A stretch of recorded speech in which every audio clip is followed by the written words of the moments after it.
бид нар бас хэдэн ерөнхий сайдын нүүр үзэл бас улсын хурлаар ингэж хэлцүүлэг болж байдаг. Яг нэр дэвшиж байгаа үедээ бүгдээрээ л гой сайхан зүйлүүдийг бүгдээрээ л ярьдаг. Жишээ нь одоо арчилсан намын төлөөлөл жижүүрийн нэг байнгын хэдэн үгүүдтэй тэр маань дандаа эсрэг тийш нь явж яадаг. Тэр нь төсвөө багасгая л да. Наадхыг чинь багасгачвал иргэдийн бизнес эрхлэх орон зай нэмэгдэх гээд нь штэ. Төсвөө тэрээд байхлаар чинь мөнгөний нийлүүлэлт чи ихсээд инфляц бодит орлого чинь буураад байна штэ. Төрийн өмчт компани багасгая л да. Тэгэхгүй болохоор авилга чи ихсээд байна штэ. Гээд бид нар одоо баахан зүйл ярьдаг. Яг үнэндээ яг эсэргээрээ л хийгддэг. Тэгэхээр би баг одоо энэ удаад бүр энийг эсэргээр нь хэлмээр санагдаж байгаа. Үгүй тэр төрийн өмчт компани баг бүгдийг нь төрдөө аваад улсын төсвөө улам томруулад одоо өөр хийх ёстой зүйлүүд юу байна? Зөвшөөрөл лицензүүдийг одоо бүгдийг нь асар их болгоод авилгалын үн төсвөрийн одоо хурдан бий болгоод ер нь альва юм тэгээд нэг юм очих зэгтэй хурдан очивол дахиад эндээс нэг өөдлөг дэвшдэг. Ёроолосоо дэше өндих байлгүй дээ. Баг одоо аргын ядуул нэг эсэргээр нь хүртэл одоо хэлмээр баг ингэж хоёрын хооронд явжснаар бол эсэргээр нь хийчихвэл баг энэ улс орны холын хувь заяанд илүү хэрэгтэй.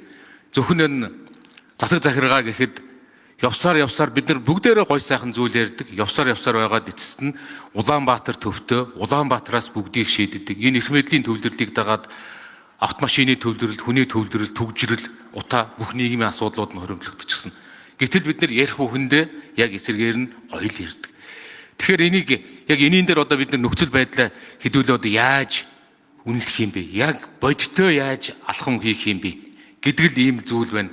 Тэр гадна дотны хөрөнгө оруулалт, гадаадын хөрөнгө оруулалт гэдэг зүйл явсаар байгаад оюутлогыг асуул одоо гадны хөрөнгө оруулалт гэдэг зүйл байхгүй болчоор л дэлхийн нийтдээ холбогддог харилцдаг тэр харилцаа маань хайчих юм. Одоо тэр валютын ханш энэ олон зүйлүүд маань үнэндээ буруу тал руугаа ингээд явчихлаа. Тэгээд шин ерөнхий сайдаас магадгүй томилогдох байх. Шин ерөнхий сайдаас эдгээр дээр та нэг чин сэтгэлийн чин яг бодит магадгүй бид нэр дараагийн төсөв өргөн барихаас эхлээд л энэ бүгдийг маргааш нөгөөдөрхнөөс эхлээд бодит нөхцөл байдал харагдаж эхэлнэ. Энийн дээр та нэг яг биелж болох бодиттой зүйлээсээ ганц нэг нь бас хэлээч. Одоо үнэндээ бол гिचнээн гой сайхан зүйл бид нар талд ярьдаг. Яг эсэргээр нь яваал энэ хүрсэн. Саяны зүйлүүд одоо бүгдээр энэ дотор нэгч зүйл татвар нэмэхгүй л гэдэг. Татвар яг иргэд дээр очих татвар тас эсэргээрээ нэмэгдэж л байдаг. Тэгэхээр энэ бүх нөхцөл байдлууд дээр та яг хийж чадах зүйлээс энэ олон зүйлүүдийг бүгдийг хийнэ гэж одоо худлаа. Тэгэхээр энэ дотор чадах зүйл юу байна? Ач холбогдлын эренбэг. Тэгээ би тодорхой хэлсэн байнгаар өндөр. Эдийн засгийн өсөлтийг хүртээмжтэй болгох, иргэн бүр төрөхийг энэ тэргүүний зорилттой болгож ажиллана. Монгол улс 2024 оны байдлаар 3,544,835 хүнтэй болсон. Энэ бол хүн амын өсөлт 1.1%-аар өссөн. Монгол хүний дундаж наслалт 71.7 болсон. 90 оноос хойш дундаж наслалт 8.3 жилээр нэмэгдсэн. Ядуурлын индекс бол 2022 оноос хойш статистик гараагүй байгаа. Ядуурлын судалгаа 22 оны байдлаар 27.1% буюу Монгол улсын 913 мянган иргэн ядуурлын түвшнээр доош буюу хэрэглээтэй байгаа. Ядуурд буурахгүй байгаад эдийн засгийн давтаргүй байдал, үнийн өсөлт, гадаад дотоод нөхцөл байдал сөргөнлөө үзүүлж байгаа. 2025 он гарсаар үнийн өсөлт буюу инфляцийн түвшин өндөр болж байна. Импортын шин чанартай инфляцууд нөлөөлж байна.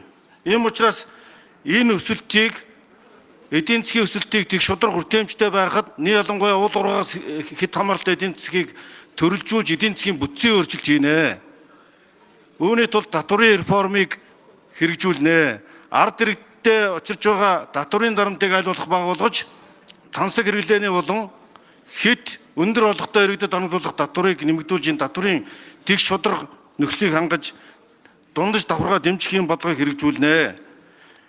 Бүхэлдээ хэлбэл энэ зөвхөн ядуур биш нийт хүн амынхаа хүний хөгжлийг дэмжсэн, эрүүл мэнд боловсролыг дэмжсэн, иргэдтэй өгөөчтэй эдийн засгийн бүтцийн өөрчлөлтийг хэрэгжүүлэх замаар эдийн засгийн одоо суур өөрчлөлтүүдийг хэрэгжүүлж төрийн оролцоог хязгаарлах, ажил олгогч хувийн хвшлийг дэмжих замаар одоо энэ эдийн засгийн бүтцийн өөрчлөлтийг хэрэгжүүлнэ.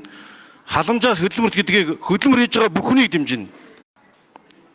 энэ талаар санаа зовж ажиллаж байгаа гишүүдийнхээ санал бодлыг сонсож тодорхой бодлогыг бий оруулж ирнэ гэдгийг хэлсэн. Ер нь энэ төрөмчт 129 компанид 12.9 мянган хүн ажиллаж байна.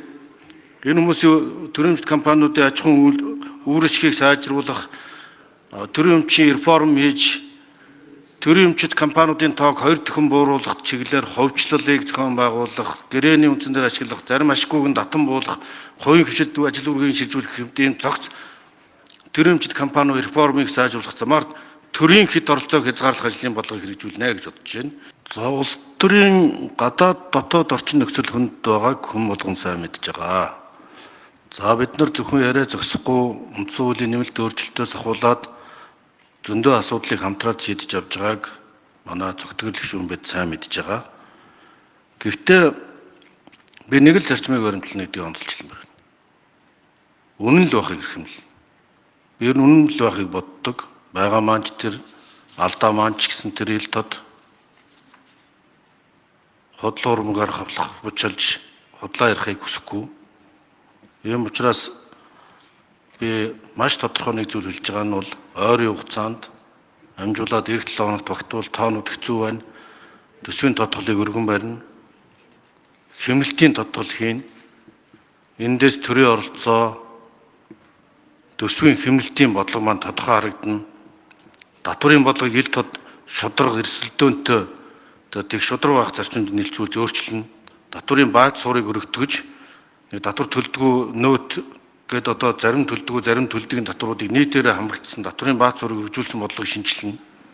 Эдийн засгийн бүтцийн өөрчлөлтийг хэрэгжүүлнэ.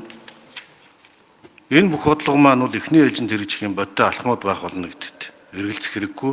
Харин чиний баталгаан таныг би бас эдийн засгийн бодлогын зөвлөлд арчил намын бүлгийн дарга, ардын намын бүлгийн дарга энэ намуудын төлөөлөл ороод ерхий сайдын дэргэд төр хувийн хвшиллийн одоо яриа хэлцээг өрнүүлдэг намуудын төлөөлөлтөд ийм зөвлөл байгуулахыг эрхэмлэж байна. Тэр дотроо эдийн засгийн эрхчлөөг нэмэгдүүлэхийн тулд зөвшөөрлийн тоог цөөлн, зөвшөөрлийн тухай хууль батлагдсан байгаа, бидний үед батлагдсан, тааж оролцсон.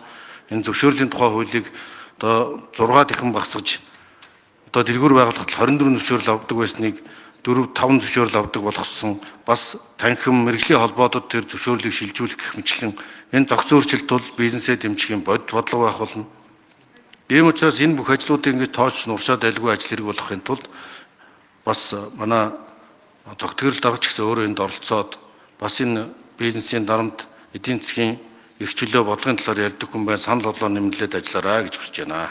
Арчилсан нам 35 жилийн тэртээ Монгол улсад нийгэм эдийн засгийн эрс өөрчлөлт шинжилгээг бас манлайлж, хүн төрөлхтний нийтлэг зам ёсны хөгжлийн зам руу нас оройлон манлайлж исэн бас энэ хугацаанд ялж, ялагдж, нэгдэж, задарч, бутарч олон л бэрхшээлийг даван туулсан юм улс төрийн хүчээр өнөөдөр энэ удаагийн сонгуулийн цэглэлд 42 гишүүнтэй бас нэлээд томоохон бүлэг албан ёсны сөрөг хүчний байршил дээр бас ирж байна. Тэгэхээр одоо үлдэж байгаа цаг хугацаанд арчилсан намын хувьд засгийн газраас явуулж байгаа бодлогыг зөвийг нь зөв гэд, бурууг нь буруу гэд буруушаад чадах бас 35 жилийн түүхэнд хатуужсан, бойдсон бас ийм улс төрийн хүчээр бүх зүйлийг хааж боох, бүх зүйлийг унгаах, гацаах чиглэл арчилсан намын хувьд байж таарахгүй. За бас аялдан дагалдаад болж байна, бүтэж байна гэд чимээгүй дагаад явах ийм улс төрийн хүчин бас арчилсан нам биш. Тэгэхээр зөв зүйлийг зөв гэж хамгийн гол нь энэ иргэдийн эдийн засгийн эрх чөлөө, улс төрийн эрх чөлөө, олон зүйлүүдийг бизнесийн эрх чөлөө, өмчийн эрх эдгээр зүйлүүдийг суур үзэл баримтлал болгож арчилсан нам асуудалд бас ханддаг. Ийм учраас эдгээр бодлогоудаас эрс зөрсөн бодлогууд гарах юм бол арчилсан намын хувьд, арчилсан намын бүлгийн хувьд энэ засгийн газар огцрох ёстой гэдэг байр суурийг тод томруулнаар илэрхийлээд явж чадах бас ийм улс төрийн хүчин гэдгийг бас анхааруулаад бас энд хэлье төгсгөлдөн. За өнгөрсөн хугацааны эдийн засаг улс төрийн бодлогын алдаа оноо маймаас хаана байна? Бид нар бас суур дүгнэлт хийх ёстой, тал талдаа бас мэдээлэл солилцох ёстой, ойлголцох ёстой гэж бодож байна. Миний хувьд ер нь одоо бидний яагаад өнгөрсөн хугацааны эдийн засгийн тодорхой өсөлтүүд байсан уу байсан. Тэгвэл яагаад иргэнд хүртээмжгүй, иргэнд наалдцгүй, иргэн нь оролцдоггүй, хувийн бизнесүүд нь оролцдоггүй эдийн засгийн тогтолцоо, эдийн засгийн ийм бүтц рүү явчихваа гэдэг дээр шин ерөнхий сайд дүгнэлт хийх ёстой л гэж боддог. Төр томорсон, төсөө томорсон, төрийн өмчт компани орон зай хэвтэлснээс болоод бизнесүүдийн орон зай өнгөрсөн хугацаанд бодиттойгоороос хомигдож ирсэн. Энийг дагаад авилгалын асуудлууд, олон зүйлүүд. Энэний төгсгөлд, энэний үр дүнд бидний тунхагладаг чөлөөт зах зээлийн эдийн засаг гэдгийг механизмууд нь өөрөө ажиллаж чадахгүй болж, тэр ядуурлыг бууруулж чадахгүй, тэр механизм нь ажиллахгүй, ажлын байрыг бий болгож чадахгүй, шин техник технологи нэвтрүүлэх чадал чансаанд дут. Яагаад гэвэл тэдгээрийн орон зай нь хумигдсон. Ийм учраас оролцоогүй хүртээмжгүй эдийн засгийн ийм тогтолцоо өнгөрсөн хугацаанд бий болчихсон гэж боддгоо. Тэгээд шинэ ерөнхий сайд бодлого чиглэл дээр эдгээр зүйлсүүдийг бас авахыг нь аваад тахыг нь хаяад анхаарч ажилтна үзээ. Тэгээд арчс намын бүлгийн хувьд төр засгийн бодлогыг, засгийн газрын бодлогыг зөвийг нь зөв гэж, бурууг нь буруу гэж бас асуудлаа байр сууриа илэрхийлж чадах юм төлөвлөсөн улс төрийн хүчинтэй бас хамтран ажиллана гэдгийг бас давтан хэлье.